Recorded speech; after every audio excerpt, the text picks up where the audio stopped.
এই ৩১ দফাটা আপনারা জানেন এই ৩১ দফার মধ্যে আজকে অনেক বিষয়গুলো এখানে এসেছেন।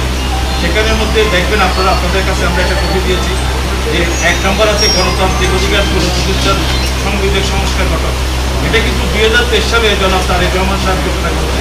এটা আজকে ৫ই আগস্টের পরে এই অন্তর্বর্তীকালীন সরকারের যে আজকে তারা সংস্কার কমিশন গঠন করছে, আসলে এটা ৩ বছর আগে তারেক রহমান সাহেবের চিন্তাধারাটা ৩ বছর পরে এসে আজকে এটা বাস্তবায়ন হচ্ছে। তাহলে আমি বাংলাদেশি হিসাবে নিজেকে পরিচয় দিতে এটা আমরা মনে করি দেওয়া দরকার। যেহেতু পূর্ব বাংলা পশ্চিম বাংলা দুইটা বাংলা আছে, আমরা যদি এখন বাঙালি বলি, হয়তো একটা তৃতীয় বিশ্বের কোনো একটা জায়গায় যদি আমরা যাই, সেখানে জিজ্ঞেস করবে আপনি কি বাংলাদেশের বাঙালি নাকি ভারতের বাঙালি, কলকাতার বাঙালি।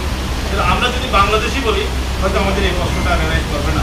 আমরা মনে করি যে বাংলাদেশ জাতীয়তাবাদী দলের যে মূল ভিত্তি বাংলাদেশি জাতীয়তাবাদ।